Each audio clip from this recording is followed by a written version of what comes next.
Assalamualaikum warahmatullahi wabarakatuh. Alhamdulillahirabbil alamin. Salam sejahtera untuk kita semua.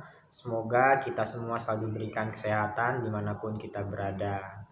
Pada kesempatan ini saya akan berbicara tentang rumusan penganiayaan. Di sini saya tidak bermaksud untuk menggurui kawan-kawan semua, tapi saya di sini ingin menjelaskan dengan sederhana rumusan tentang penganiayaan. Penganiayaan ini berawal dari kata dasar aniaya atau penganiayaan ini yang artinya perlakuan sewenang-wenang, ya, apakah itu penindasan, apakah itu penganiayaan, apakah itu perbuatan yang menyebabkan luka-luka, ataukah perbuatan di sini yang memang membuat seorang ini menimbulkan rasa sakit. Nah, itu yang disebut dengan penganiayaan. Terus juga penganiayaan ini dilakukan dengan sengaja. Terus di mana pelakunya ini membuat seseorang ini bisa menimbulkan rasa sakit, atau perbuatan tersebut ini bisa menyebabkan luka-luka sampai merugikan kesehatannya. Nah, itu yang disebut dengan penganiayaan. Nah, di dalam ilmu hukum, di dalam delik, ya, atau unsur-unsur pidana, di sini tentang penganiayaan, unsur-unsur penganiayaan itu yang pertama dengan sengaja. Dengan sengaja, artinya orang ini melakukan perbuatan tersebut dengan sengaja. Yang kedua, ini menyebabkan luka-luka. Artinya apa? Dari perbuatan tersebut ada akibatnya. Jadi akibatnya apa? Apakah luka-luka? Apakah akibatnya ini menimbulkan sayatan? Apakah akibatnya ini membuat seorang ini lebam mukanya atau bengep seperti itu, atau tadi dia menggunakan alat, apakah di situ ada tusukan, apakah di situ dia melakukan penyiraman, apakah air keras, apakah air panas, seperti itu. Nah, tadi unsur penganiayaan ini tadi dengan sengaja, ada perbuatan, ada akibat. Nah, itu unsur penganiayaan di dalam hukum, ya. Jadi kita bisa lihat unsur penganiayaan itu apa aja. Nah, mungkin dahulu kita tidak tahu, ketika kita kecil, kita main, namanya anak kecil ya, dahulu melakukan perbuatan itu tidak mengerti, tidak melihat apakah perbuatan tersebut ini bisa menyebabkan pidana atau tidak. Mungkin dahulu kita sering memukul kawan kita, apa menyebabkan luka sampai tadi lebam, ataukah tadi kita bermain bersama teman tadi melakukan perbuatan yang sewenang-wenang. Nah, itu mungkin waktu dahulu, ya kan? Atau mungkin juga kita pernah menjadi korban penganiayaan. Apakah dulu kita pernah dianiaya, ditindas seperti itu, dipukul? Apakah tadi perbuatan tersebut menyebabkan tubuh kita ini mengalami luka-luka, ataukah tadi kita mengalami rasa sakit di situ? Perbuatan tadi menimbulkan rasa sakit sampai merugikan kesehatan kita. Apakah yang terlihat atau tidak seperti itu misalkan. Tapi di sini harus jelas, ya, buktinya nanti dibuktikan dengan petunjuk-petunjuk yang ada, apakah itu surat dan seterusnya. Nah, itu yang disebut dengan penganiayaan.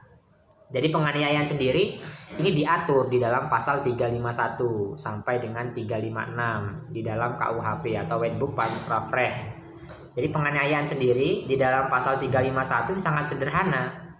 Barang siapa, ya, dengan sengaja melakukan penganiayaan, maka dihukum paling lama 2 tahun. Nah, itu penganiayaan biasa di dalam pasal 351. Terus di sini ada yang ringan sampai dengan berat. Apakah itu yang berencana, apakah itu yang berat dan berencana, seperti itu. Jadi hukumannya berbeda-beda. Tapi saya tidak akan tadi mendalami, ya, untuk melihat pasal-pasal tersebut, mana pasal-pasal di sini yang bisa dijadikan sebagai pasal yang pas untuk seorang yang melakukan tindak pidana ini, tindak pidana ini, tidak, ya. Tapi saya tidak akan menjabarkan aja garis besarnya. Dalam penganiayaan tadi pasal 351 tadi, barang siapa dengan sengaja melakukan penganiayaan itu sampai dengan 355 seperti itu. Tinggal tadi di sini aparat penegak hukum, polisi harus bisa menggali delik hukumnya, delik kebenarannya, hukum materialnya seperti apa, delik materialnya seperti apa yang dilakukan oleh orang tersebut. Nah, itu yang dimaksud dengan unsur pidana ya. Jadi tadi kembali lagi.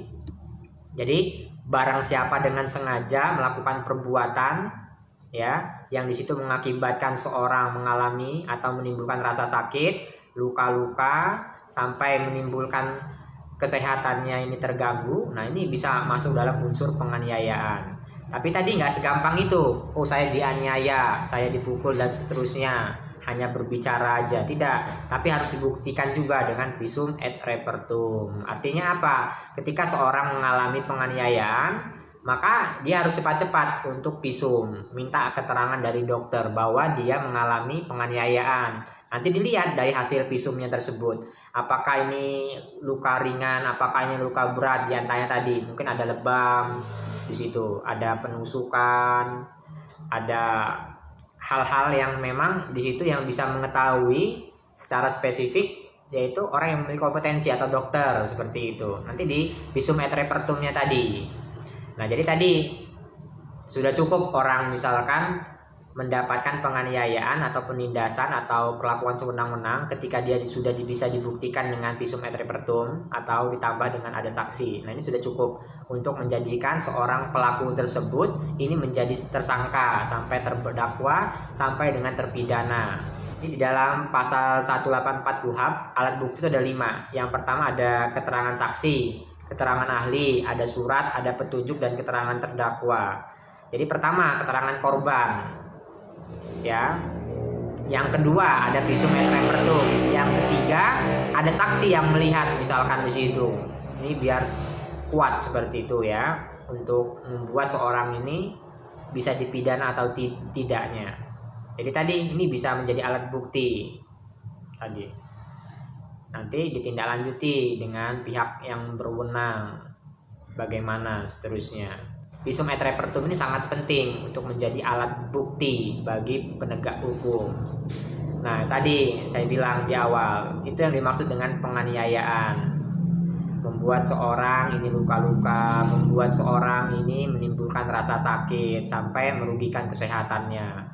Mungkin dahulu kita tidak tahu, ternyata perbuatan tersebut ini bisa dipidana seperti itu. Nah, jangan sampai nanti di kemudian hari, di kedepan hari ya, kita kalau di dalam aktivitas kita sehari-hari jangan sampai mengedepankan emosi, kalau bisa kontrol, jangan sampai perbuatan-perbuatan kita tersebut ya kan, misalnya melakukan pemukulan tadi, menabok, mencubit sampai situ menimbulkan kekerasan ya kepada orang lain yang berakibat pada tubuhnya ini mengalami luka-luka.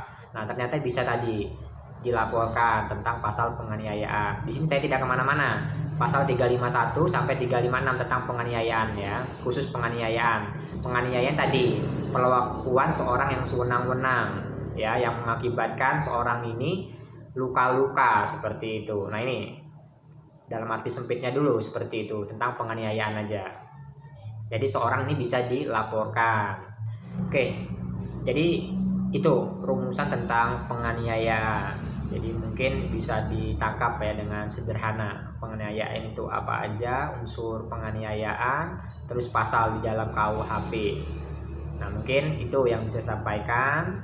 Semoga rumusan tentang penganiayaan ini bisa dimengerti dan dipahami. Salam kepastian hukum, kemanfaatan dan keadilan. Wassalamualaikum warahmatullahi wabarakatuh.